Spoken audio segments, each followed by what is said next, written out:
ये लगा दो। ठीक है। ठीक है, ये लगाओ ठीक से।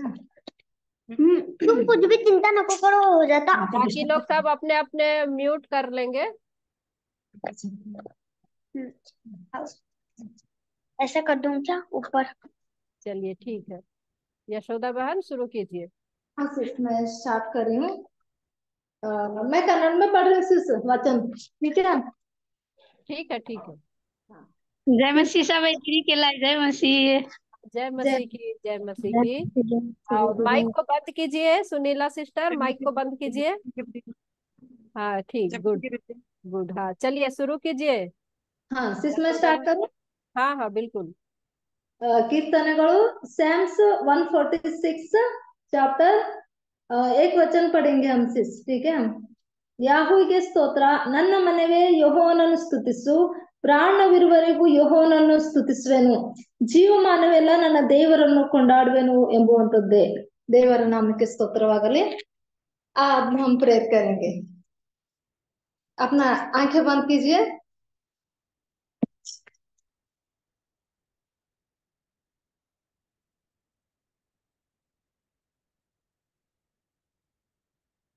ಪ್ರೀತಿಯಲ್ಲಿ ಅಶ್ರುಳಂತ ನನ್ನ ತಂದೆಯಾದ ದೇವರೇ, ಅಪ್ಪ ದೇವರೇ, ಕೃಪೆ ಉಳ್ಳ ದೇವರೇ, ಮಹಾನ್ ಪರಿಶುದ್ಧಾತ್ಮನೇ, ಪರಿಶುದ್ಧಾತ್ಮನಾದ ದೇವರೇ, ಕರ್ತನೆ ನಿನ್ನ ವಾಕ್ಯವು ಹೇಳುತ್ತದೆ ಅಪ್ಪ, ನೀನು ನಂಬಿದ ಮಕ್ಕಳನ್ನು ಯಾವತ್ತೂ ಕೈ ಬಿಡದೆ ಅಪ್ಪ, ನೀನು ನಡೆಸುವಂತ ದೇವರಾಗಿದೆ ದೇವರೇ। ಅಪ್ಪ ದೇವರೇ, ನಾವು ಅನೇಕ ಸಮಸ್ಯೆಗಳಲ್ಲಿ ಬಿದ್ದಿರುವಾಗ ಕರ್ತನೆ, ನಮಗೆ ಅನೇಕ ವಿರುದ್ಧವಾಗಿ ಬಂದರೂ ಸಹ ಅಪ್ಪ ನೀವು ನಮ್ಮನ್ನು ನಡೆಸುವಂತರಾಗಿದ್ದೀರಿ ಅಪ್ಪ ದೇವರೇ।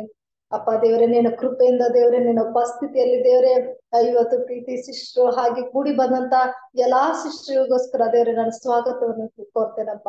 ಯೇಸುವಿನ ನಾಮದಲ್ಲಿ ಪ್ರತಿಯೊಂದು ಒಂದು ಶಿಷ್ಯಗಳು ನೀನು ಮುಟ್ಟಪ್ಪ, ನಿನ್ ಪವಿತ್ರಾತ್ಮನ ಬಲದಿಂದ ಮಕ್ಕಳನ್ನು ಮುಟ್ಟಿ ಬಲಪಡಿಸಿ ಈ ಒಂದು ಸಮಯದಲ್ಲಿ ಕರ್ತನೆ ವಾಕ್ಯ ಜ್ಞಾನವನ್ನು ಕರ್ತನೆ ನಾವು ಪಡೆದುಕೊಳ್ಳುವ ಹಾಗೆ ದೇವರೇ, ನಿನ್ನ ಬುದ್ಧಿಯ ಜ್ಞಾನದಿಂದ ಕರ್ತನೆ ನಿನ್ನ ಬಾಗಿಲನ್ನು ತೆರೆದು ಅಪ್ಪ ನಮ್ಮನ್ನು ತಿಳಿದುಕೊಳ್ಳುವಂತ ಸಾಮರ್ಥ್ಯದಿಂದ ನಡೆಸುತ್ತೇವೆ। ವಿಶೇಷವಾಗಿ ಕರ್ತನೆ ನಾನು ಜೂಮ್ ಮೀಟಿಂಗ್ ಅನ್ನು ಅಟೆಂಡ್ ಮಾಡ್ತಾ ಇದ್ದಪ್ಪ ದೇವರೇ, ಆದರೂ ನನ್ನನ್ನು ಕರ್ತನೆ ಅಟೆಂಡ್ ಮಾಡುವಂತ ದೇವರೇ ಒಂದು ಸಹಾಯಕನಾಗಿ ನಾನು ನಡೆಸಿದ್ವಿ।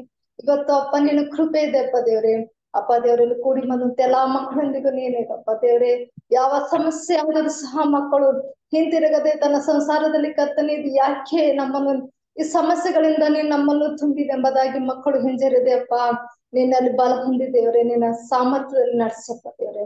ವಿಶೇಷವಾಗಿ ಕರ್ತನೆ ಕೂಡಿ ಬಂದಂತೆ ಎಲ್ಲಾ ಒಂದು ಶಿಷ್ಟಿಗೋಸ್ಕರ ಪ್ರಾರ್ಥಿಸ್ತೇನೆಪ್ಪ ಕರ್ತನೆ, ಮಕ್ಕಳಿರುವಂತ ಎಲ್ಲಾ ಸಮಸ್ಯೆಗಳಿಂದ ಬಿಡುಗಡೆಯನ್ನು ಹೊಂದಿಯಪ್ಪ, ಈ ಒಂದು ವಾಕ್ಯದಲ್ಲಿ ಕರ್ತನೆ ಹೆಚ್ಚಿನ ರೀತಿಯಿಂದ ಕರ್ತನೆ ಅವ್ರ ಧ್ಯಾನವನ್ನು ಮಾಡಿ ನಿನ್ನ ವಾಕ್ಯದಲ್ಲಿ ಕರ್ತನೆ ಹೆಚ್ಚಿನ ರೀತಿಯಿಂದ ಕರ್ತನೆ ಅವರು ಬಲ ಹೊಂದುವಂತ ಸಹಾಯ ಮಾಡಬೇಕ ದೇವ್ರೆ। ವಿಶೇಷವಾಗಿ ಕರ್ತನೆ ಈ ಒಂದು ಸಂದೇಶವು ಕರ್ತನೆ ನಾನು ಒಂದು ಪ್ರೀತಿ ಸೃಷ್ಟಿಗೆ ಒಪ್ಪಿಸುವಾಗ ದೇವರ ಮಕ್ಕಳು ಒಂದು ನಿನ್ನ ಆತ್ಮನ ಮೂರ್ಖವಾಗಿ ಕರ್ತನೆ ಒಳ್ಳೆ ರೀತಿಯಿಂದ ಒಂದು ಕರ್ತನೆ ಅವಳು ಸಂದೇಶವನ್ನು ಕೊಡುವಾಗ ದೇವ್ರೆ ಪವಿತ್ರ ಆತ್ಮನ ಸಹಾಯದಿಂದ ನಡೆಸಪ್ಪ ಕರ್ತನೆ, ಕೂಡಿ ಬಂದಂತೆ ಎಲ್ಲಾ ಮಕ್ಕಳನ್ನು ಕರ್ತನೆ ಆಶೀರ್ವಾದ ಬಲಪಡಿಸಿದ್ದೇವ್ರೆ, ನಿನ್ನ ವಾಕ್ಯದ ಜ್ಞಾನದ ತುಂಬಿಸಿ ಕರ್ತನೆ ಇವತ್ತಿನ ಸಂದೇಶದಲ್ಲಿ ಕರ್ತನೆ ಒಳ್ಳೆ ತಿಳಿದುಕೊಳ್ಳುವ ಹಾಗೆ ದೇವ್ರೆ, ಅದನ್ನು ತಿಳಿದುಕೊಂಡು ತಿಳಿಸುವ ಹಾಗೆ ನೀನು ಸಾಮರ್ಥ್ಯ ಕೊಡ್ತಂದ ನಂಬಿ ಈ ಪ್ರಾರ್ಥನೆ ಜ್ಞಾಪನೆಗಳು ಕರ್ತನೆ ಯೇಸುವಿನ ಒಂದೇ ಹೆಸರು ನಿಮಿತ್ತವಾಗಿ ಬೇಡಿ ಹೊಂದನ ತಂದೆ, ಆಮೇನ್ ಆಮೇನ್ आमीन आमीन। आमीन। धन्यवाद यशोदा बहन। परमेश्वर पिता का धन्यवाद देते हैं। परमेश्वर पिता आपको बहुत आयत की आशीष दे। धन्यवाद। सताव बहुत होते हैं, प्रकार प्रकार के सताव होते हैं, किंतु हम प्रभु में बने हुए हैं, ये बहुत ही परमेश्वर का अनुग्रह है कि चाहे किसी भी प्रकार से क्यों ना हो, हानि क्यों ना हो, किंतु हम लोग प्रभु में हमेशा मगन रहते हैं। एक वचन मेरे को अभी याद आ रहा है तो मैं पढ़ना चाहूंगी, खास करके जब हम लोगों को बहुत तकलीफों का सामना करना पड़ता है, कई बार हमारे जीवन में बहुत सी कमी घटी होती है। तो हबक्कुक जो है, अभी आप लोग यदि मेरे यूट्यूब में देख रहे होंगे तो मैं कंटिन्यू उसको बाइबल स्टडी करा रही हूँ। हबक्कुक के विषय पुस्तक में का वर्ष बाय वर्ष मैं उसमें स्टडी ले रही हूँ और सिखा भी रही हूँ।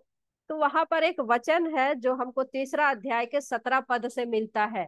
लिखा है, क्योंकि चाहे अंजीर के वृक्षों में फूल ना लगे और ना दाख लताओं में फल लगे, जलपाई के वृक्ष से केवल धोखा पाया जाए और खेतों में अन्न ना उपजे, भेड़शालाओं में भेड़ बकरियां ना रहे और न थानों में गाय बैल हो, तो भी मैं यहोवा के कारण आनंदित और मगन रहूंगा और अपने उद्धारकर्ता परमेश्वर के द्वारा अति प्रसन्न रहूंगा। अर्थात यदि हमारे पास में किसी भी प्रकार की कमी घटी क्यों ना हो सकता है कि हमारे को रहने की समस्या हो, खाने की समस्या हो, अन्न की समस्या हो या किसी और चीज की समस्या हो, फिर भी हबक्कुक क्या कहता है कि मैं परमेश्वर के कारण आनंदित और मगन रहूंगा, क्योंकि वो हमारा उद्धार करता है और हमारा वो बलमूल है। तो हमको उसमें बने रहना है, बने रहना है। तो हमारी बहनों के लिए, यशोदा बहन, आप सबके लिए ये आज के वर्ष को मैंने आपको दिया है।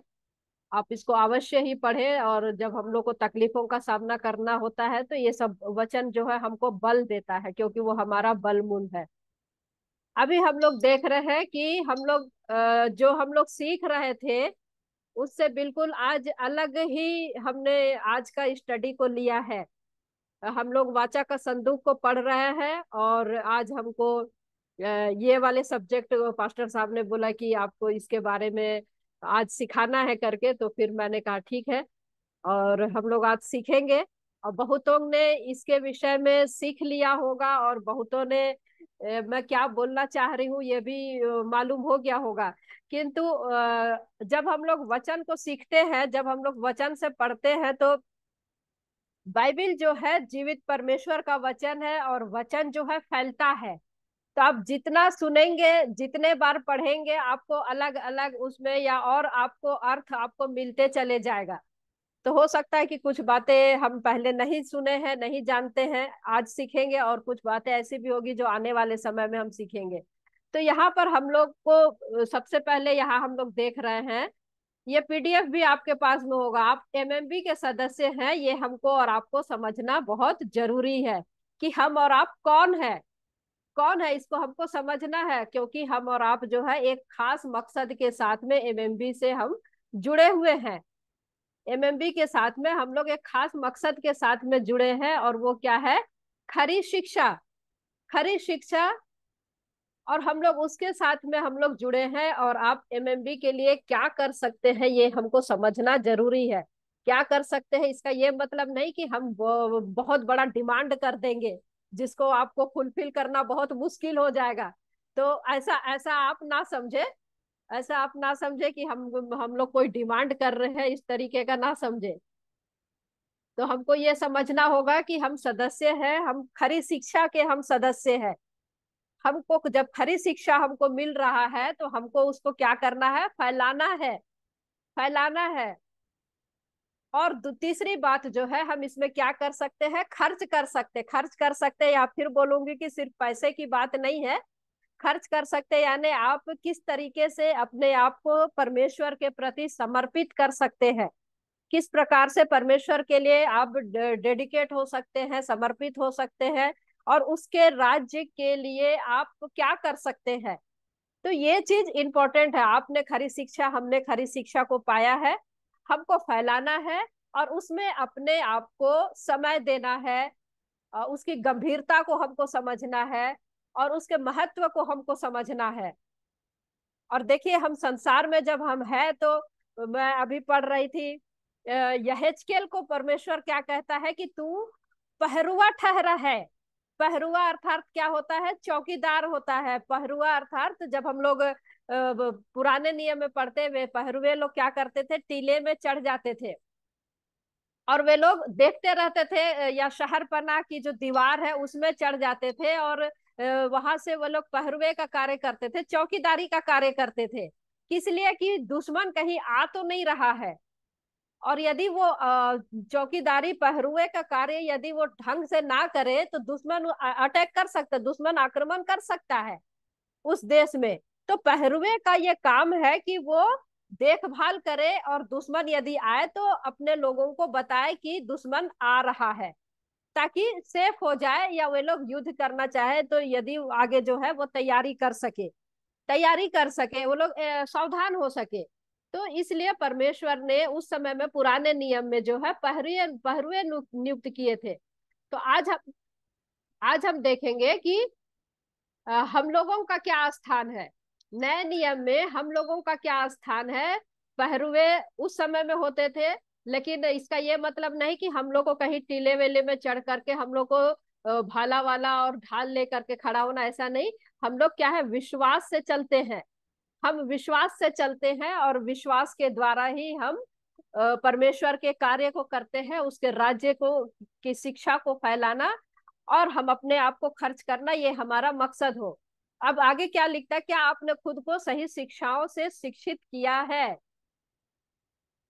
अपने आप में आप प्रश्न करें कि क्या हमने खुद को सही शिक्षाओं से शिक्षित किया है। देखिए, हम लोग कई समय से एमएमबी से जुड़े हुए हैं, कई समय से हम लोग पास्टर साहब की शिक्षाओं को ले रहे हैं और 5,000 से भी ज्यादा उनकी वीडियो को मैंने यूट्यूब में देखा है। आप किसी भी विषय में आप यदि छानबीन करके सीखना चाहे सिखाना चाहेंगे तो बहुत आराम से आप पढ़ सकते हैं, उसको सीख सकते हैं। तो हमको ये, जब तक हमारे अंदर में ये नहीं होगा कि मेरे को कुछ करना है, तब तक हम कुछ नहीं कर सकते। हमको खुद को अपने आप को करना है। और एक समय ऐसा आता है, सताव होते हैं, निश्चित तौर पर सताव होते हैं। हम जैसे देखते हैं नहमिया के समय में, हम लोग देखते हैं शहर पनाह को जब वो लोग बना रहे थे, कितनी सारी परेशानियां आई थी, कितनी सारी परेशानियां। बाहरी जो अन्य जाति लोग थे, बाहरी वो लोग तो सता ही रहे थे, लेकिन जब शहर पनाह बन गया उसके बाद में अंदर के भी लोग सताने चालू कर दिए। कैसे?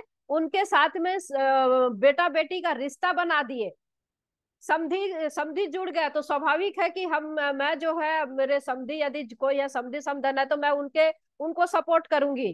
तो ऐसे टाइप का कुछ बातें उस समय भी हुई थी, लेकिन परमेश्वर की अनुग्रह और दया के कारण सारी चीजें अच्छी हुई और परफेक्ट हुई। 52 दिन में जो है यरूशलेम की पनाह बन गया, यरूशलेम का जो वो शहर पनाह था वो बन गया।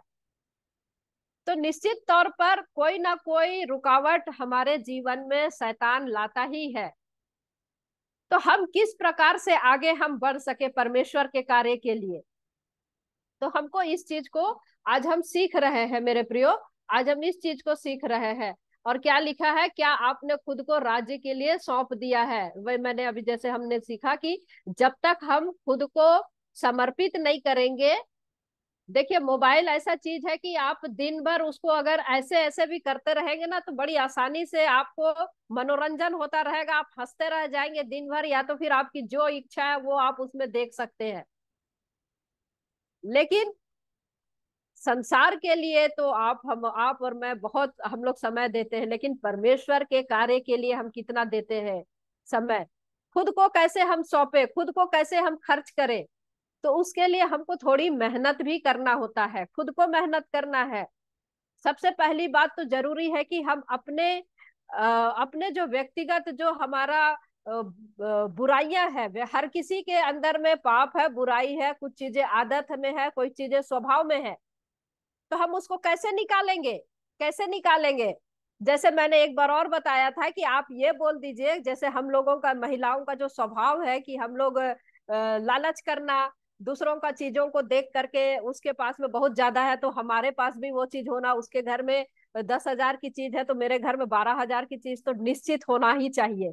तो ये भावनाएं जो होती है महिलाओं में, तो ये सारी भावनाओं को आप कैसे छोड़ेंगे। अपने मर्जी से आप नहीं छोड़ सकते, ये अंधकार की ताकत है, ये अंधकार की ताकत है। लेकिन जब वचन जो जीवन की ज्योति है, और इसको जब हम लोग अपने अंदर में लेते जाते हैं, तो ये ज्योति जो है हमारे जीवन के अंधकार को दूर करता है, हमारे जीवन के अंधकार को दूर करता है। और वो जब हम वचन में जब हम लोग भरते हैं, तब परमेश्वर के राज्य के लिए हम आगे खुद ब खुद हमारा हृदय जो है उमड़ता है कि मैं किसको बताऊं, किसको क्या करूं करके। तो ये हम लोगों को मन करता है करने का। तो यहाँ क्या लिखा है कि आपने खुद को राज्य के लिए सौंप दिया है क्या, अपने आप से प्रश्न करें। आगे हम लोग देखते हैं, हम लोगों का जो ये विषय है, पौलुस का खत है फिलेमोन और उनेसिमुस के बारे में, उनेसिमुस के बारे में। तो हम लोग आज फिलेमोन की पत्री का अध्ययन कर रहे हैं। आज हम फिलेमोन की पत्री का अध्ययन करेंगे और हम लोग इससे सीखेंगे। बिल्कुल ये हमारे जीवनों से मिलता जुलता है और हम लोग इसके बारे में सीखेंगे। तो ये जो है फिलेमोन की जो पत्री है, इसको प्रेरित पौलुस ने लिखा है और पौलुस ने लिखा है। और इसकी जब हम लोग परिचय को देखेंगे तो यहाँ पर हम लोग देखते हैं कि पौलुस जो है जेल में है और फिलेमोन नाम का जो विश्वासी है जो कि उसको लिख रहा है। और लगभग 60 एडी के आसपास में ये पुस्तक जो है, वो पत्र जो है वो लिख रहा है, जो कि संभवतः जो है यहाँ पर हम लोग वचन में भी हम लोग देखते, बाइबिल में ऊपर में अगर आप हेडिंग में देखेंगे तो ये क्या लिखा है, कुलुसिया की कलीसिया के सदस्य हैं। और ये पत्री जो है एक पर्सनल व्यक्ति को निवेदन के तौर पर लिखा गया है। और ये जो फिलेमोन है उसका दास है, अर्थात उसका नौकर है उनेसिमुस। उनेसिमुस फिलेमोन का दास है उनेसिमुस। और ये जो उनेसिमुस है अपने स्वामी जो है, उसका स्वामी अर्थात उसका मालिक फिलेमोन के यहाँ से भाग गया था। वो भाग गया था। और जब हम इस पत्री को अध्ययन करेंगे तो यहाँ पाते हैं कि यहाँ पर लिखा है कि ये तेरे किसी काम का ना था। ये तेरे किसी काम का ना था। उनेसिमुस जो है भाग गया था और वो पौलुस कह रहा है कि ये तेरे किसी काम का ना था। और हम देखते हैं कि शायद किसी कारण से वो वहां से भाग गया था और पौलुस को वो जेल में मिलता है। अब सोचने वाली बात ये है कि पौलुस को वो जेल में मिलता है तो कैसे मिलता है? क्या उसको भी जेल हुआ था? अब यदि उसको जेल हुआ था होगा तभी वो पौलुस के साथ में उसकी मुलाकात हुई होगी। हालांकि यहाँ वो लिखा नहीं है, लिखा नहीं है, तो हम ये नहीं बोलेंगे कि उसको जेल हुई थी करके, लेकिन वो पौलुस को वहां मुलाकात हुआ, वो उसकी सेवा करता है वहां पर। तो और प्रियो यहाँ हम लोग देखते हैं कि पौलुस जो है वहीं पर उसको नया जन्म देते हैं, बपतिस्मा देते हैं और मसीह के विषय में उनको बताते हैं। और फिर वो उनेसिमुस जो है विश्वासी बन जाता है। इसका मतलब वो अन्य में से था, अन्य में से था। और इसके जब इसको भूमिका को देखते हैं, सारी चीजों को देखते हैं, तो ऐसा लगता है कि वो चोरी करके भागा है, धोखा दे के भागा है, अर्थात उसको जेल हुआ होगा और वो सही व्यक्ति नहीं था। लेकिन पौलुस जो है अब उसकी पौलुस के पास में है तो वो उसको शिक्षा भी दे रहा है, नया जन्म हो रहा है उसका और उसको बपतिस्मा मिलता है, बपतिस्मा लेता है। तो मेरे प्रिय पौलुस ने फिलेमोन को ये पत्र लिखा है और जिसमें ये निवेदन कर रहा है कि फिलेमोन जो है इस दास को जो तेरे पास से भाग गया था, उस उनेसिमुस को वापस अपने यहाँ रख ले, अपने यहाँ रख ले। और अब ये बहुत काम का है, अब ये बहुत काम का है। पहले ये काम का नहीं था परंतु अब ये बहुत काम का है, अब ये बहुत काम का है। और अब दास की तरह नहीं परंतु अब तेरे भाई की तरह इसको अपने साथ रख। और ये पौलुस जो है खत लिख रहा है उनेसिमुस के बारे में, किसको? फिलेमोन को पत्र लिख रहा है, फिलेमोन को लिख रहा है। तो मेरे प्रियो ये बिल्कुल ही पर्सनल रिक्वेस्ट है। खास तौर पर हम लोग देख रहे हैं ये फिलेमोन को उनेसिमुस के विषय में, जो उसका दास पहले छोड़ के चला गया था। दास जो है छोड़ करके चला गया था, तो उस दास को अब जो है वो मसीही विश्वासी बन गया है। और अब क्या करा, तू उसे अपने काम में रख ले, तू उसे अपने काम में रख ले। तो ये पत्री जो है बाइबिल में क्यों ली गई है, बाइबिल में ये क्यों ली गई है, इसको आज हम लोग देखने का प्रयत्न कर रहे हैं। हम लोग को प्रियो हमें एक बहुत ही अच्छी शिक्षा यहाँ पर मिल रही है, बहुत ही अच्छी शिक्षा यहाँ पर हमको मिलती है। यहाँ पर हम लोग देखते हैं कि जो मसीह में है, चाहे वो पहले कभी काम का नहीं रहता है, निकम्मा रहता है, निकम्मा हो जाता, परंतु जब वो प्रभु यीशु मसीह को ग्रहण कर लेता है, जब वो प्रभु यीशु मसीह के पास में आ जाता है, उसको पवित्र आत्मा की छाप लग जाता है, तब फिर वो काम का हो जाता है, तब फिर वो काम का हो जाता है।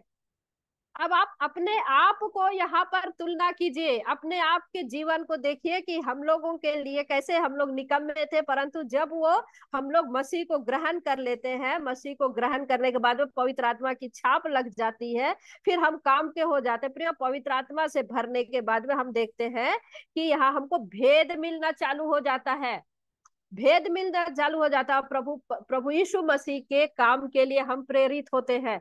तो प्रियो, हमको अपनी जिम्मेदारी को समझना है, हमको हमको अपनी जिम्मेदारी को समझना। और जब हमारे अंदर में पवित्र आत्मा है, हम जानते हैं, तो हम जो है अपनी जिम्मेदारी को समझने लगते हैं। तो प्रियो, हम देखते हैं कि जो मसीही विश्वासी होते हैं और सचमुच में जो सच्चे मसीही विश्वासी होते हैं, जो वचन को जानने वाले होते हैं, वे अपने पूरे जीवन को अपनी पूरी जिम्मेदारी के साथ में, पूरे दायित्व के साथ में, पूरे कर्तव्य के साथ में जीते हैं। मैं कितनी गंभीर बात यहाँ पर आपको बता रही हूँ, मैं आपको बहुत ही गंभीर बात बता रही हूँ। कुछ सचमुच में जो सच्चा मसीही विश्वासी होते हैं, जो सच्चे मसीही विश्वासी होते हैं, जो वचन को जानने लग जाते हैं, फिर वे हम लोग क्या करते हैं, पूरे जीवन में अपनी पूरी जिम्मेदारी के साथ में, पूरे दायित्व के साथ में और पूरे कर्तव्य के साथ में हम वचन के लिए जीने लग जाते। तो हमको यही आज, हम जो एमएमबी के लोग हैं, हमको यही कार्य आज करना है। हमको समझना है कि हम कौन है। हम अर्थात हम पूरे लोगों को कह रहे हैं, हम, यदि मैं हम बोल रही हूँ, हम मतलब हम लोग पूरे लोग, हम लोग जो एमएमबी के हम लोग अपने आप को बोलते हैं, हम प्रभु के लिए कार्य करना चाहते हैं। तो हमको सबसे पहली बात तो अपनी जिम्मेदारी का हमको एहसास होना बहुत जरूरी है। दूसरी चीज को हम लोग देखते हैं प्रियो, कि जो मसीही विश्वासी होते हैं, चाहे वे दास है, चाहे वे स्वतंत्र है, चाहे वे नर है, चाहे वे नारी है, चाहे वे यहूदी है, चाहे वे यूनानी है, चाहे थर्ड जेंडर है, चाहे जो भी है, जिन्होंने पवित्र आत्मा का बयाना पाया है, जिन्होंने पवित्र आत्मा का बयाना पाया है, प्रभु यीशु मसीह को ग्रहण किया है, प्रभु में एक भाई और एक बहन है। हम लोग एक हैं, हम लोग एक है, हम लोग अलग नहीं है। हम लोगों के पास में पवित्र आत्मा का बयाना, बयाना अर्थात क्या होता है, बयाना मतलब क्या बोलेंगे, जो हम लोग कभी कोई चीज को खरीदते हैं तो स्टार्टिंग में जो 100-50 या ऐसा कुछ दे देते हैं कि ये हमारा हो गया, अब जो है मेरा ये आगे का मैं लूंगी, मोहर लगा देते हैं, तो छाप दी गई है हमको। तो प्रिय, पौलुस ने यहाँ पर फिलेमोन को लिखा है कि अब वो दास की तरह नहीं, बल्कि बल्कि अब ये भाई की तरह तेरे साथ रहेगा। तो प्रिय, जब हमको ये सारी बातों को हम लोग इस पत्री में पढ़ते हैं, तो पाते हैं कि मसीही विश्वासियों में जो है आपस में प्रेम और आपस में एक दूसरे का सम्मान होना बहुत जरूरी है। एक दूसरे के साथ में प्रेम और एक दूसरे के साथ में सम्मान होना बहुत जरूरी है। और एक जो मसीह को नहीं जानने वाले लोग, जिसे कुछ नहीं मालूम है, वचन नहीं मालूम है, लेकिन जब वो मसीह को ग्रहण कर लेता है, ग्रहण करता है और फिर बहुत कुछ काम में आ जाता है, फिर वो प्रभु के कार्य के लिए आगे आता है, प्रभु के प्रचार के लिए कार्य में आता है, वो अपनी जिम्मेदारी को ले लेता है। तो ये कितनी अच्छी बात है जो हम लोग उन्हें उन्हें सेमुस के बारे में हम लोग यहाँ पर सीखेंगे, हम लोग यहाँ पर सीख रहे हैं। तो ये एक ही पत्री है जो पौलुस ने लिखा है, तो हम लोग ये पूरी पत्री का आज हम अध्ययन करने जा रहे हैं। तो ये जो है, इसकी परिचय को हमने देखा। अब हम लोग देखते हैं, पहले पद से हम लोग इसको पढ़ते हैं, क्या लिखा है। पौलुस की ओर से, जो मसीह यीशु का कैदी है, और भाई तिमुथियुस की ओर से हमारे प्रिय सहकर्मी फिलेमोन और बहन अप्फिया, और हमारे साथी योद्धा अर्खिप्युस और फिलेमोन के घर की कलीसिया के नाम, कलीसिया के नाम, हमारे पिता परमेश्वर और प्रभु यीशु मसीह की ओर से अनुग्रह और शांति मिलती रहे। तो मेरे प्रियो, यहाँ पर हम लोग देखते हैं कि प्रिय फिलेमोन को जो संबोधित करके ये पत्री जो लिखा जा रहा है, साथ में यहाँ पर दो जन का नाम यहाँ पर लिखा जा रहा, अप्फिया और क्या लिखा है, अर्खिप्युस। तो ये जो अफ्फिया है, ये महिला है, इसका जो नाम है दूसरे जगह पर हमको कहीं नहीं मिलता है, दूसरे जगह पर हमको कहीं नहीं मिलता है। और हम लोग देखते हैं कि ये जो फिलेमोन है, फिलेमोन की घर की कलीसिया अर्थात फिलेमोन के घर में कलीसिया चलती थी। और मेरे प्रियो, हम लोग देखते हैं कि पहली सदी में भी जो है कलीसियाएं इसी प्रकार से चलाई जाती थी। घरों घरों में ये हुआ करती थी, रोटी तोड़ते थे, स्तुति आराधना करते थे, घरों में होती थी। और जब हम लोग 4 से लेकर के 7 पद तक हम लोग पढ़ते हैं, मैं सदा परमेश्वर का धन्यवाद करता हूँ और अपनी प्रार्थनाओं में भी तुझे स्मरण करता हूँ, क्योंकि मैं तेरे उस प्रेम और विश्वास की चर्चा सुनता हूँ जो सब पवित्र लोगों के साथ और प्रभु यीशु पर है। प्रभु यीशु पर है। मैं प्रार्थना करता हूँ कि विश्वास में तेरा सहभागी होना तुम्हारी सारी भलाई की पहचान में मसीह के लिए प्रभावशाली हो, क्योंकि हे भाई, मुझे तेरे प्रेम से बहुत आनंद और शांति मिलती है, इसलिए इसे तेरे द्वारा पवित्र लोगों के मन हरे भरे हो गए हैं। तो यहाँ पर हम लोग जो 7वां पद में देखते हैं, उसके मन हरे भरे हो गए हैं। तो हम लोग 4 से लेकर के 7 पद तक जब हम लोग पढ़ते हैं, फिलेमोन है, और यहाँ पर हम लोग देखते हैं कि फिलेमोन जो है काफी संपन्न व्यक्ति है। फिलेमोन है जो काफी संपन्न व्यक्ति है, धन संपत्ति उसके घर में है। और जिनके लिए ये पत्र लिख रहा है पौलुस, वो है उनेसिमुस, जैसे हमने अभी परिचय में देखा। और वो जो है पहले इसका दास हुआ करता था, और इसने ऐसा कुछ गलत कार्य किया है जिससे फिलेमोन को काफी नुकसान हुआ था, जिससे जो है फिलेमोन को काफी नुकसान हुआ था। तो उनेसिमुस ने जो है शायद चोरी की थी, या उससे भी बड़ा उसने धोखा दिया है, क्योंकि हम देखते हैं कि फिलेमोन जो है काफी काफी जो है संपन्न होने के साथ साथ वहां पर उसके घर में कलीसिया चल रही है। और हम देख रहे हैं कि वो जो महिला का नाम है अफिया, उसका नाम कहीं पर और नहीं आता है, लेकिन उसके साथ जो अर्खिपुस है, उसका नाम हम लोग देखते हैं प्रेरितों की पुस्तक 4 अध्याय उसका 17 पद में मिलता है। तो ये सारे लोग वहां पर इकट्ठे होते थे, कहाँ? फिलेमोन के घर में, और घर की कलीसिया चलती थी। और ये सारे लोग जो है पौलुस के साथ, माफ कीजिएगा, फिलेमोन के साथ में विश्वास के साथ में कार्य करते थे और प्रभु के लिए अपने आप को समर्पित करते थे। तो मेरे प्रियो, सचमुच में जब हम ऐसा करते हैं, तब जा करके परमेश्वर सचमुच हमारे कार्य का प्रतिफल वो देता है। अवश्य ही वो देता है, अवश्य ही वो देता है। और यहाँ 7 पद में हम लोग क्या पढ़ रहे हैं? क्योंकि हे भाई, मुझे तेरे प्रेम से बहुत आनंद और शांति मिली है, इसलिए कि तेरे द्वारा पवित्र लोगों के मन हरे भरे हो गए हैं। तो यहाँ हरे भरे होने का क्या मतलब होता है? हरे भरे होने का क्या मतलब होता है? तो कलीसिया के जो लोग हैं, जो काम कर रहे हैं फिलेमोन के साथ में, उससे पौलुस कह रहा है कि मैं बहुत संतुष्ट हूँ, मैं बहुत सेटिस्फाई हूँ, पूरी तरह से आनंदित हूँ, पूरी तरह से आनंदित हूँ। और उनके जो सहकर्मी लोग हैं, जो हमने बहन का नाम पढ़ा है अफिया, और भाई का नाम हम लोग क्या पढ़ रहे हैं? अर्खिपुस। और उसके जो सहकर्मी लोग हैं, पौलुस के सहकर्मी लोग हैं, एक्टिव मेंबर में से है, एक्टिव है, अंग के जो कलीसिया के अंग के एक्टिव पर्सन लोग हैं। यहाँ पर हम लोग देखते हैं, यहाँ पर जो हम लोग इसका एक और मतलब हम लोग देखते हैं कि वह प्रभु में लगा हुआ है, प्रभु के लिए कार्य कर रहा है, तन मन और धन के साथ में काम कर रहे हैं। तो यहाँ पौलुस ने जो लिखा है कि हरा भरा हो गया है, यानी कि पूरी तरह से आनंदित है, पूरी तरह से संतुष्ट है, जो कि एक प्रकार से जो है कलीसिया का एक्टिव अंग बन करके फिलेमोन वहां पर जो कर रहे हैं। तो पौलुस कह रहा है कि मैं सदा प्रार्थना करता हूं कि तुम्हें स्वर्ग के राज्य में प्रतिफल, या फिर प्रभु यीशु मसीह के द्वितीय आगमन में जब प्रभु लौट के आए तो तुम्हें प्रतिफल मिले, तुम्हें प्रतिफल मिले। तो एक्टिव अंग है, और कैसे वो मिल करके कार्य कर रहे हैं। और यही कार्य हम में से प्रत्येक को करना है, हमको और आपको करना है। हमको और आपको समझना है कि मैं और आप कौन है, हम लोग कौन है। हम लोगों को यह समझना है कि हम लोग कौन है।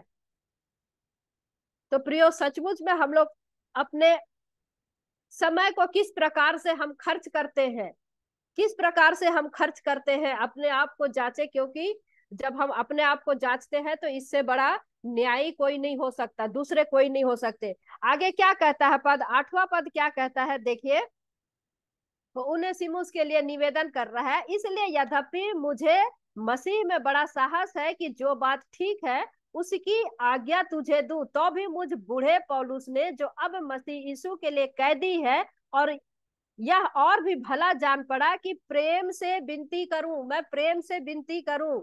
अब आप सोचिए कि आपको और हमको जो सिखाते हैं, उनको जब हम लोगों को तौलने का या फिर परखने का जब समय आता है, तो हम लोग इन्हीं सब वचनों के द्वारा हम एक दूसरे को तौलते हैं और एक दूसरे को परखते हैं।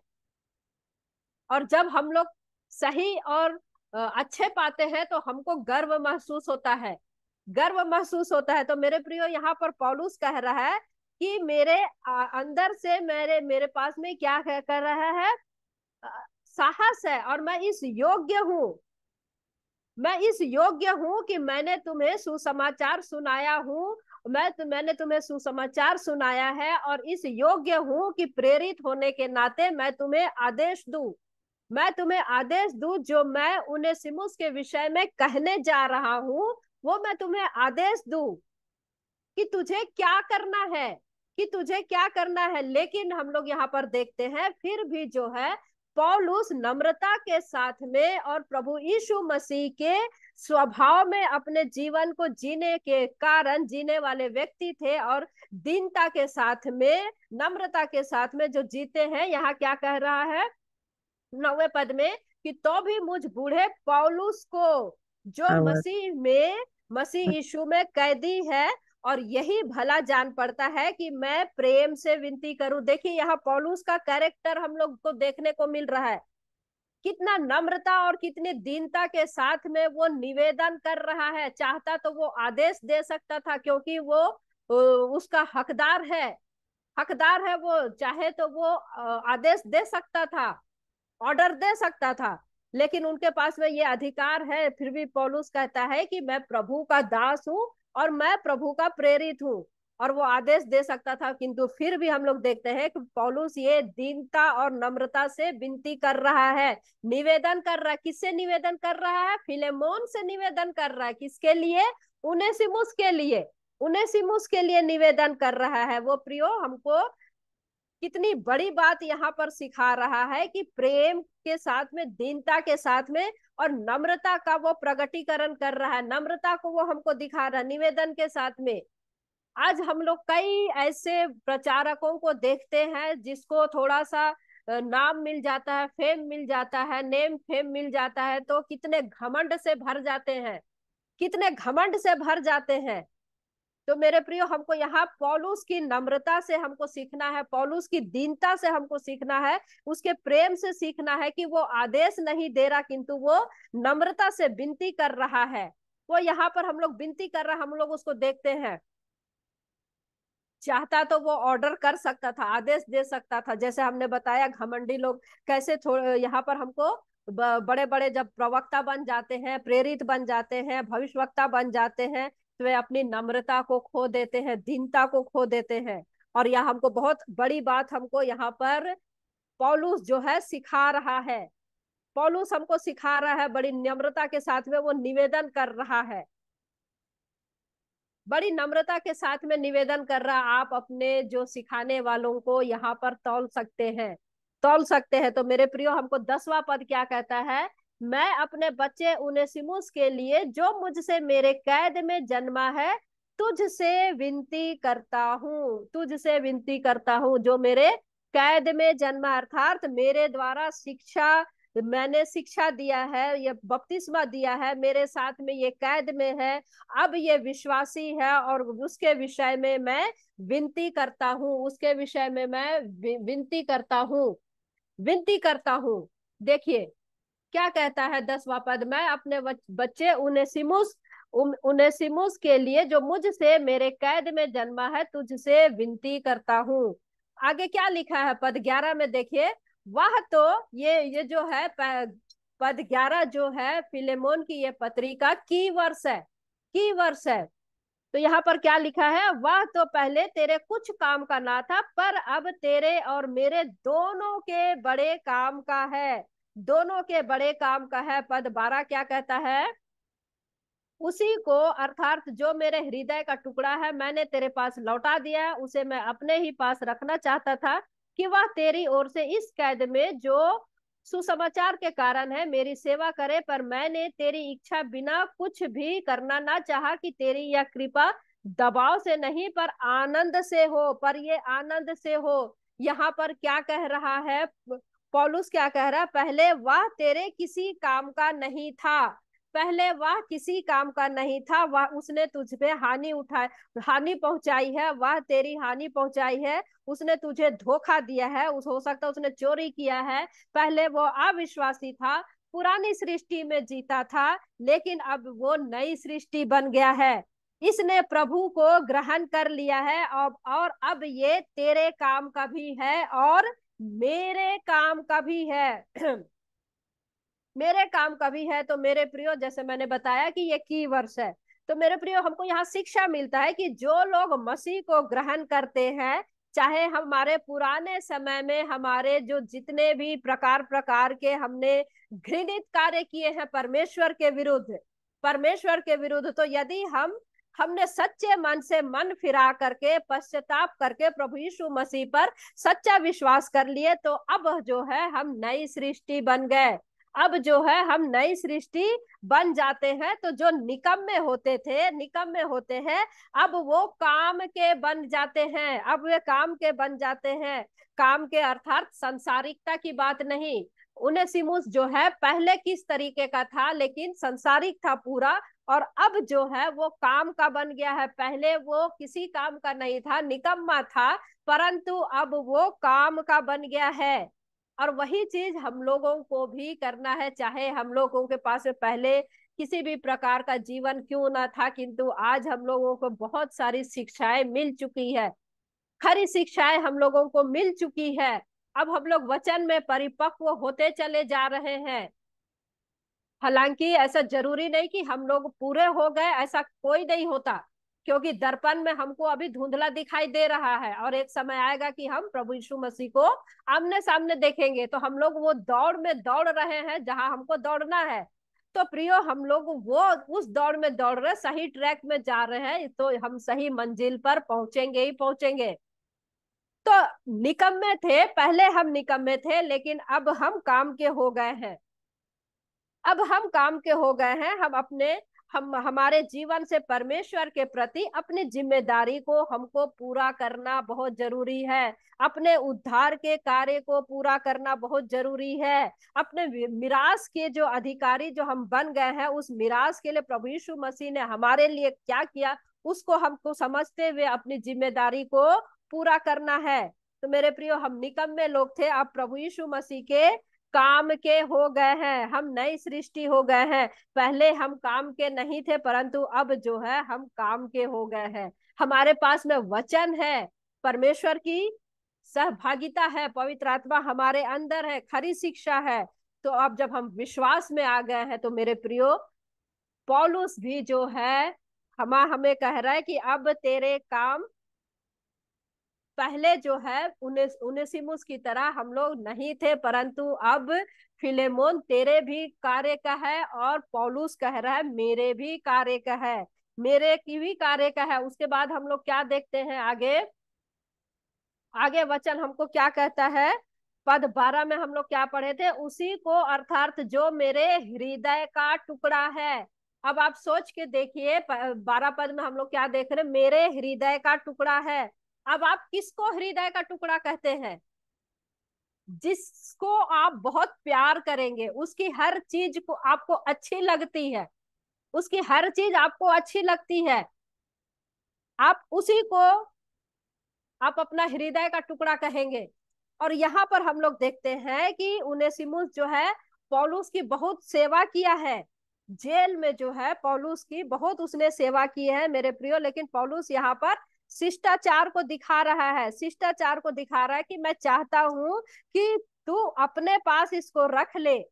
क्या कह रहा है? देखिए 13 पद में, मैं चाहता हूं कि तू इसको अपने पास में रख ले, लेकिन वो तेरा दास है और तेरे यहाँ काम करता है, और तेरा उस पर हक है, तेरा उस पर हक है। और मैं नहीं चाहता कि मैं तुझे बिना पूछे बिना पूछे या तेरी बिना मर्जी के मैं इसको रख लूं। ये कितनी अच्छी यहाँ पर पौलुस जो है हमारे लिए शिक्षा दे रहा है। पौलुस कितनी बड़ी शिक्षा दे रहा है कि मैं नहीं चाहता कि तुमसे बिना पूछे या बिना तेरी इच्छा के मैं इसको अपने पास में रख लूं, इसलिए मैं तुझे वापस लौटा रहा हूं। और यदि तू भी यदि इसको बिना कुड़कुड़ाए आनंद के साथ इसको रख, आनंद के साथ रख। तो यहाँ पौलुस हमको बता रहा है कि कलीसिया के लोगों को वो बिना दबाव के कार्य करवा रहा है, खुशी के साथ और आनंद के साथ। तो मेरे प्रियो, जब हम परमेश्वर के कार्य को करते हैं, जब हम प्रभु के कार्य के लिए अपनी जिम्मेदारी का एहसास होता है, हमको बिना दबाव के करना है, पूरी खुशी के साथ में और आनंद के साथ, आनंद के साथ में, बिना कुड़कुड़ाए हमको परमेश्वर के कार्य में आगे बढ़ना है। क्योंकि हम देख रहे हैं कि अभी जो जिस प्रकार की परिस्थिति है, हमको किस किस तरीके से अपने आप को तैयार करना है और प्रभु के लिए हमको आगे बढ़ना है। पद 14 क्या कहता है? पद 14 क्या कहता है? पर मैंने तेरी इच्छा बिना कुछ भी करना ना चाहा कि तेरी यह कृपा दबाव से नहीं पर आनंद से हो, आनंद से हो। ये हमको शिक्षा लेना, जैसे हमने कहा कि पौलुस यहाँ पर हमको क्या कह रहा है कि यदि तेरी खुशी हो, यदि तेरी खुशी हो तो मेरी सेवा के लिए उसे भेज देना। यदि तू चाहे, तेरी मर्जी हो, तेरी खुशी है, तो मेरी सेवा के लिए भेज देना, क्योंकि इसने मेरी बहुत सेवा की है, इसने मेरी बहुत सेवा की है और ये मेरे हृदय का टुकड़ा है, ये मेरे हृदय का टुकड़ा है। कितनी बड़ी बात है प्रियो। ये यहाँ पर हमको पौलुस के आचरण की शिष्टाचार को हम लोग यहाँ पर देख रहे हैं, सीखने को मिलता है। और हमें इसी प्रकार से अपने जीवन में शिष्टाचार को भी हमको दिखाना है। और कभी भी किसी की धन संपत्ति पे लालच हमको नहीं करना है। हम पुराने नियम में भी, हमने 10 आज्ञा में भी सीखा है। और यहाँ पर उनेसिमुस की जो पुरानी बातें हैं, वो इसी कारण वो भागा था फिलेमोन के पास से, चोरी करके, कुछ घाटा करके, धोखा दे करके। तो हमको नम्रता के साथ में, दीनता के साथ में, शिष्टाचार के साथ में, दूसरों की चीज का लालच नहीं करते हुए, नए जन्म जब हमने पा लिया है, बपतिस्मा हमको मिल गया है, जैसे उनेसिमुस को मिला, प्रभु में बढ़ाया। और यहाँ पर हम देखते हैं कि पौलुस जो है वापस वहां भेज रहा है, अर्थात फिलेमोन के पास में, जिसने जिसने जिसकी मतलब उनेसिमुस ने फिलेमोन की हानि की थी। और पौलुस कह रहा है कि मैं नहीं चाहता कि मेरे पास में रहे, तू इसको अपने पास में रख ले, और लेकिन मैं दबाव से नहीं, तेरे आनंद से चाहता हूँ, आनंद से चाहता हूँ। देखिए 15 पद क्या कह रहा है हमको वचन में, क्योंकि क्या जाने वह तुझसे कुछ दिन तक के लिए इसी कारण अलग हुआ कि सदैव तेरे निकट रहे, सदैव तेरे निकट रहे। क्या जाने ये परमेश्वर की योजना हो कि उसका हृदय परिवर्तन हो जाए, क्या जाने ये परमेश्वर की योजना रही हो, इस प्रकार की घटनाएं उसके जीवन में हो, ताकि उसका हृदय परिवर्तन हो और कि क्या वे कुछ समय तक तुझसे दूर रहे, कुछ समय तक तुझसे दूर रहे। और जो अब ये तेरे काम आएगा, प्रभु के साथ में तेरे साथ प्रचार करेगा, और तो तू पूरे विश्वासी होने के नाते करेगा। पहले तो ये क्या करता था? अविश्वासी था, पहले ये अविश्वासी था, इस पर भरोसा तुम नहीं कर पा रहे थे, पर अब ये विश्वासी है और विश्वास में है। तो क्या पता ये इसलिए हुआ कि कुछ देर तुझसे अलग हुआ, ताकि अलग होने के बाद प्रभु को ग्रहण करे, ताकि प्रभु को ग्रहण करे। और अब तेरे पास में लौट के आ रहा है, तो ये तेरा दास ही नहीं, भाई और तेरा प्रिय हो, तेरा भाई और तेरा प्रिय हो, जैसे ये मुझे प्रिय है। क्योंकि क्या कह रहा, वो मेरे हृदय का टुकड़ा है। तो शरीर में भी ये मेरे मेरे प्रिय है, और प्रभु में भी वैसे ही प्रिय हो। तो जैसे ये मेरे लिए प्रिय है शरीर में भी और प्रभु में भी, वैसे ही तुझे भी ये प्रिय हो, तुझे ही भी प्रिय हो। कितनी बड़ी बात पौलुस जो है फिलेमोन को कह रहा है, पत्र में कह रहा है। अब 17 पद क्या कहता है, देखिए, सो यदि तू मुझे सहभागी समझता है, तो उसे इस प्रकार ग्रहण कर जैसे मुझे। तो मेरे प्रियो, यहाँ पर हम लोग देख रहे हैं कि पौलुस ने उससे कोई फायदा नहीं उठाया, उससे कोई फायदा नहीं उठाया कि भाई तुम जाओ और वहां पर तुम मेरे पास ही रहो, ऐसा उसने नहीं कहा। मत जाओ, तुमने मेरी सेवा किया है, तुम क्यों जा रहे हो, तुम्हारे जाने से मेरी सेवा कौन करेगा, इस प्रकार की बातें उसने नहीं किया। वो पर्सनल, वो अपने फायदे के लिए वो कुछ नहीं कर रहा है। पौलुस जो है अपने फायदे के लिए कुछ भी नहीं कर रहा, परंतु उसने पूरे शिष्टाचार के साथ में, पूरी दीनता के साथ में, नम्रता के साथ में, वो अपनी नहीं देख रहा परंतु आत्मिक उन्नति को यहाँ पर देख रहा है।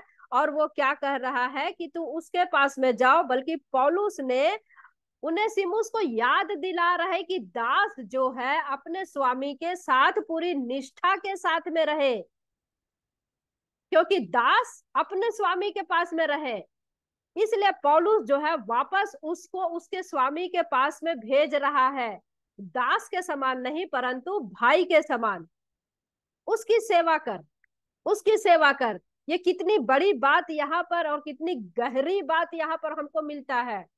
कैसे लिख रहा है, सो यदि तू मुझे सहभागी समझता है तो उसे इस प्रकार ग्रहण कर जैसे मुझे। तो फिलेमोन, यदि तू मुझे अपना सहभागी समझता है, अर्थात पौलुस कह रहा है फिलेमोन से कि फिलेमोन तू यदि मुझे अपना सहभागी समझता है, यदि तू मुझे प्रभु में अपना भाई समझता है, यदि तू समझता है कि मैं प्रभु में तेरे साथ सहभागी हूं, तो तू उनेसिमुस को भी वैसे ही स्वीकार कर जैसे तूने मुझे स्वीकार किया है, जैसे तूने मुझे स्वीकार किया। और वो ये नहीं कह रहा है कि तू उसे दास की तरह स्वीकार कर, जैसे तूने मुझे किया है भाई के रूप में, वैसे ही इसे भी भाई के साथ, भाई के रूप में सहभागी समझकर स्वीकार कर। कितनी बड़ी बात यहाँ पर कह रहा है, न दास के रूप में, न स्वतंत्र, न नर न नारी, न यहूदी न यूनानी, परंतु मसीह यीशु में हम सब एक हैं, हम सब एक बराबर है, चाहे हम किसी भी प्रकार के बैकग्राउंड से क्यों ना हो। अन्य जातियों में हम लोग देखते हैं गरीब अमीर, ऊंच नीच का, प्रतिष्ठा, धन संपत्ति, ये सारी चीजों की तुलना होती है, लेकिन प्रभु में हम सब एक है, चाहे हम किसी भी तबके के क्यों ना हो। यदि हमने या आपने, किसी ने मसीह को ग्रहण किया है तो मसीह में हम सब एक समान है और एक बराबर है, एक बराबर है। तो मेरे प्रियो, हम लोग सहभागी का क्या अर्थ होता है, हम लोग देख रहे सहभागी का क्या अर्थ होता है। सहभागी यानी हर हर एक चीज में भागीदारी।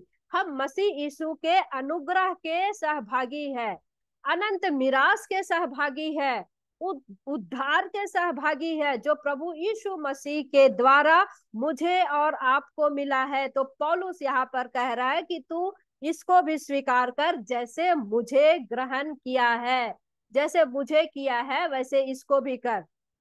आगे हम लोग देखते हैं 18 पद में क्या कहता है। पद 18 क्या कहता है, देखिए, कहता है कि यदि उसने तेरी कुछ हानि की है या उस पर तेरा कुछ आता है तो मेरे नाम पर लिख ले, मेरे नाम पर लिख ले। अर्थात तेरी जो भी उसने हानि किया है, जो भी उसने तुम्हारा नुकसान किया है, उसको मैं भर दूंगा। देखिए 19 पद में क्या कह रहा है, मैं पौलुस अपने हाथ से लिखता हूं कि मैं आप भर दूंगा, और इसके कहने की कुछ आवश्यकता नहीं कि मेरा कर्ज जो तुझ पर है वह तू ही है। देखिए क्या कह रहा है, 18 पद को देखिए फिर से, यदि उसने तेरी कुछ हानि की है या उस पर तेरा कुछ आता है तो मेरे नाम पर लिख ले। मैं पौलुस अपने हाथ से लिखता हूं कि मैं आप भर दूंगा, मैं भर दूंगा। जो उसने तुम्हारा नुकसान किया है, जो तुम्हारा सांसारिक रूप से उसने तुम्हें धोखा दिया है, तुम्हारे चोरी की है, तुम्हारे डाका डाला है, जो भी किया है, मैं तुमको लिख के दे रहा हूं कि मैं जो है तुम्हारा भर दूंगा, जो भी उसके तरफ से निकलता है मैं भर दूंगा। परंतु यहाँ पर वो क्या कह रहा है, और इसके कहने की कुछ आवश्यकता नहीं कि मेरा कर्ज जो तुझ पर है वह तू ही है। अब इसको ध्यान से देखिए, उसका तो तुम्हारे ऊपर में निकल रहा है फिलेमोन, लेकिन मेरा भी तेरे ऊपर में कुछ निकल रहा है। पौलुस जो है फिलेमोन को बता रहा है कि फिलेमोन, यदि तेरे ऊपर में उनेसिमुस के तरफ से कुछ निकल रहा है, कर्ज निकल रहा है, तो तू इतना याद रख कि मेरा भी है तेरे पास में जो कर्ज निकल रहा है। तो ये किस कर्ज की बात कर रहा है पौलुस? बड़ी ध्यान से सुनिए, किस कर्ज की बात कर रहा है? पौलुस ने फिलेमोन को सुसमाचार सुनाया है, और ये कर्ज जो यहाँ पर फिलेमोन के ऊपर में दिखाया जा रहा है वो तू ही है। तो अर्थात यहाँ पर रुपये पैसे का कोई कर्ज की बात नहीं कर रहा है पौलुस फिलेमोन के लिए, लेकिन फिलेमोन को उनेमुस के लिए रुपये पैसे की बात कर रहा है। तो मेरे प्रियो, पौलुस ने फिलेमोन को उद्धार का सुसमाचार सुनाया है और उसको प्रभु में आगे बढ़ाया है। प्रभु में अब वो आगे बढ़ गया है, अब वो विश्वासी बना है। तो यहाँ पर जो कर्ज है वो प्रेम का कर्ज है, प्रेम का कर्ज है जो तू है। पौलुस कह रहा है कि तू है। पौलुस यहाँ पर ये नहीं कह रहा है कि मैंने तुझे विश्वास में बढ़ाया है, मैंने तुझे उद्धार दिलाया है, मैंने तुझे मार्ग दिखाया है, तो अब जो है तू मुझे पैसे दे। जो आजकल के जो प्रचारक लोग हैं, पास्टर लोग हैं, इसी प्रकार के कार्य करते हैं। आपके घर में आ जाते हैं, आपको वचन सुनाते हैं, आपको बपतिस्मा दे दिए, आपके बच्चे को बपतिस्मा दे दिए, आपके घर के कुछ कार्य कर दिए। तो अब वो लोग क्या चाहते हैं कि मैंने आपको रास्ता दिखा दिया, अब आप मुझे पैसे दो। लेकिन यहाँ पौलुस देखिए, वो कर्ज उसकी बात नहीं कर रहा है। अब क्या कर रहा है पौलुस? जो है प्रेम का कर्ज की बात कर रहा है, वो प्रेम की कर्ज की बात कर रहे हैं। और हम लोग देखते हैं कि आज बहुत सारे लोग इस प्रकार की बातें करते हैं कि मैंने वचन सुनाया है और पैसे की डिमांड करते हैं। मैंने प्रचार किया है, मैंने बपतिस्मा दिया है, फिर सुनने वाला और सुनाने वाले पर बड़ा कर्ज हो जाता है। तो मेरे प्रियो, ये उस कर्ज की बात नहीं कर रहा है, ये प्रेम की बात कर रहा है पौलुस यहाँ पर। तो मसीह विश्वासी जो है प्रेम के सिवाय, आपस में एक दूसरे के प्रेम के सिवाय और किसी भी चीज के कर्जदार नहीं है, किसी भी चीज के कर्जदार नहीं है, केवल प्रेम के कर्जदार है। और पौलुस यहाँ पर उसी प्रेम के कर्ज की बात कर रहे हैं। एक मसीही विश्वासी का दूसरे मसीही विश्वासी के साथ में जो होता है वही कर्ज की बात कर रहा है पौलुस। पौलुस यहाँ पर कर रहा है जो हमने 18 पद में पढ़ा और 19 पद में पढ़ा। मेरा कर्ज जो तुझ पर है वो तू ही है। तो प्रेम की बात हो रही है, सहभागिता की बात हो रही है, ना कि पैसे की, ना कि पैसे की। तो ये कर्ज जो है हम पर किसने किया है? ये कर्ज हम पर किसने किया है मेरे प्रियो? ये कर्ज जो है प्रभु यीशु मसीह के बलिदान के द्वारा हुआ है, कि प्रभु ने अपने प्रेम को इस अद्भुत रीति से प्रकट किया कि हम उसके प्रेम के कर्जदार हो गए। और ये कहाँ पर है, कहाँ पर लिखा है? यूहन्ना रचित सुसमाचार उसका 3 अध्याय पद 16, जिसको मसीही विश्वासियों का ये मुख्य पद है। क्योंकि परमेश्वर ने जगत से ऐसा प्रेम किया कि उसने अपना एक लौता पुत्र दे दिया, ताकि जो कोई उस पर विश्वास करे वह नाश ना हो परंतु अनंत जीवन पाए। तो परमेश्वर के इसी प्रेम के कर्ज को हमें आपस के प्रेम में एक दूसरे के साथ में चुकाना है, एक दूसरे के साथ में हमको चुकाना है। जो हमने, पौलुस कह रहा है कि जो सेंटमेंट उसने हमको दिया है, अब हमें जो है सेंटमेंट एक दूसरे को देना है, और हम इसी के कर्जदार आपस में हैं। प्रेम के कर्जदार, प्रेम के कर्जदार हम लोग आपस में हैं। तो मेरे प्रियो, हम लोग यहाँ पर देख रहे, तो बहुत दिनों के बाद में हम लोग देखते हैं कि शायद ये इसीलिए हुआ,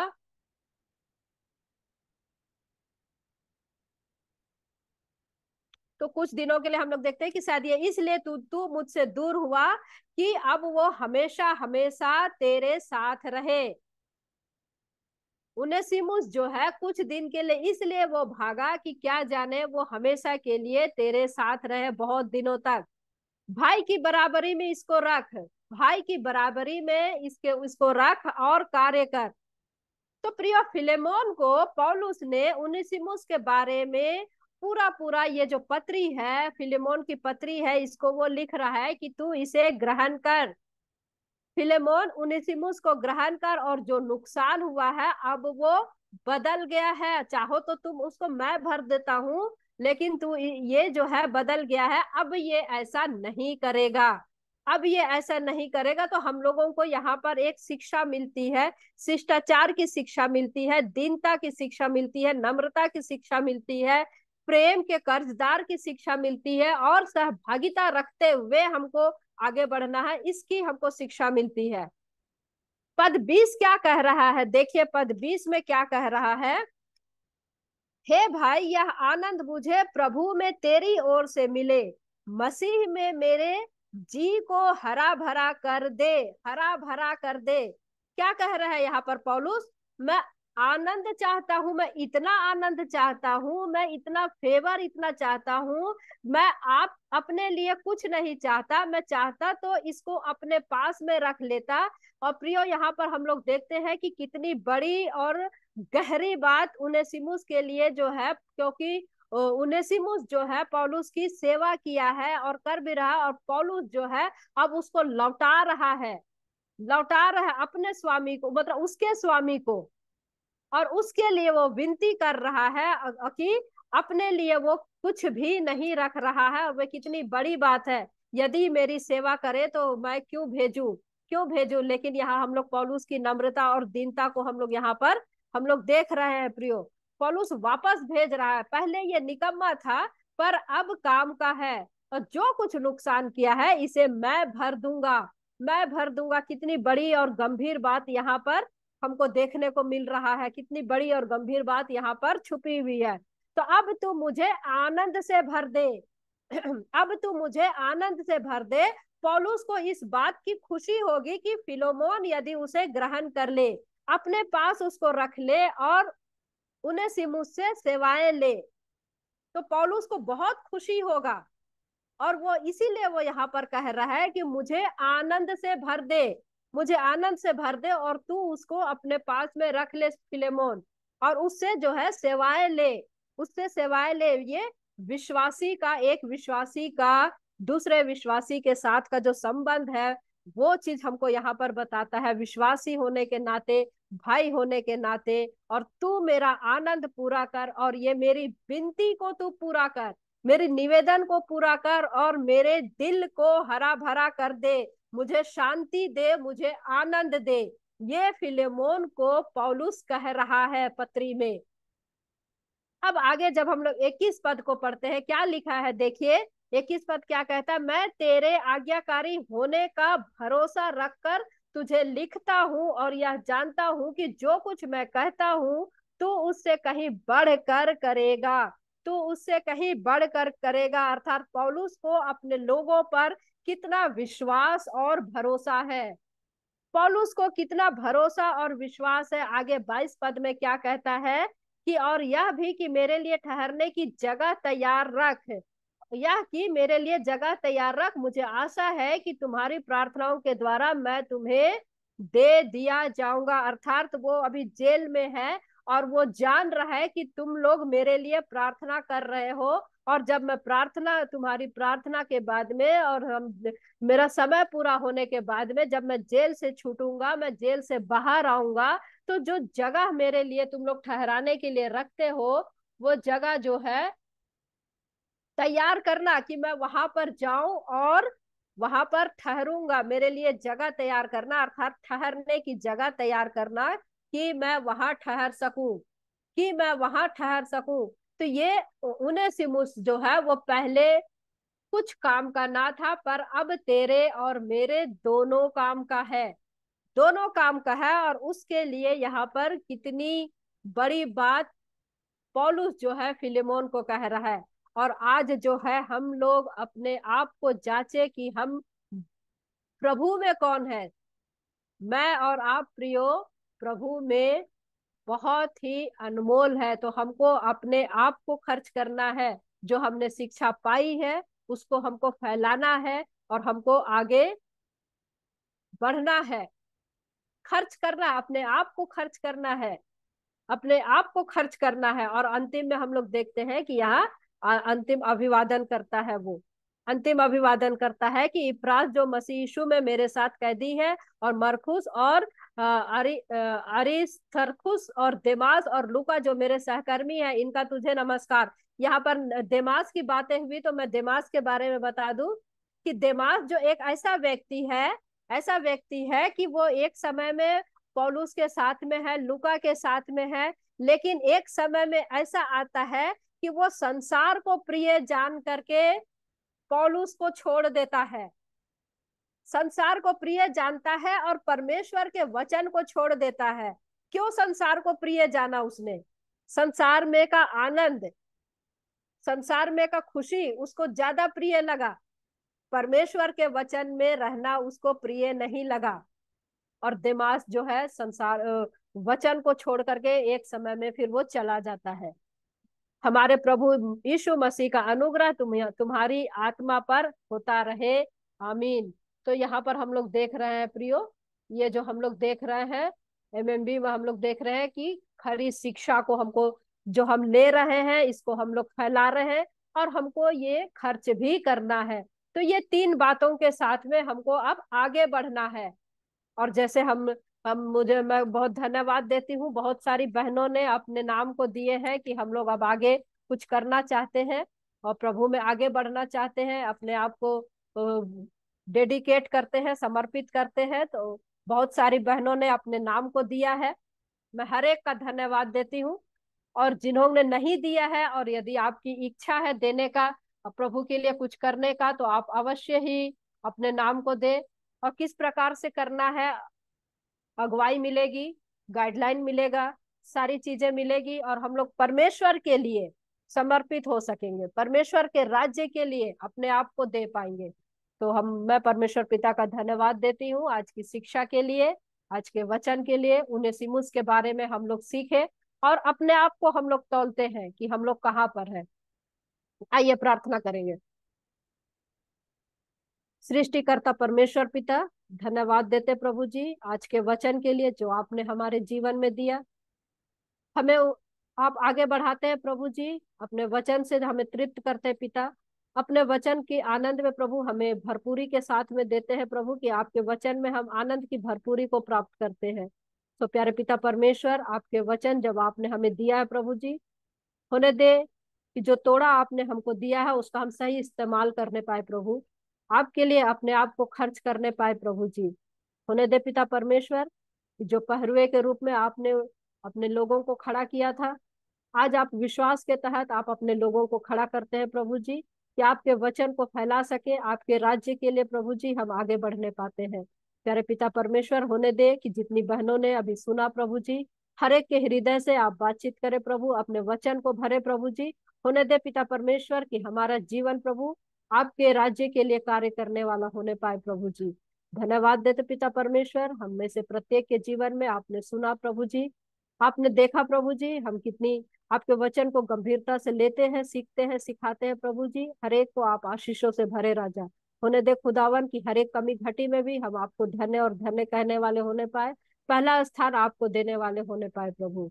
धन्यवाद के साथ प्रार्थना प्रभु यीशु मसीह के नाम से मांगते हैं, दया करके सुने और स्वर्गराज में ग्रहण करें, आमीन। आमीन। जय मसीह की सबको। जय मसीह।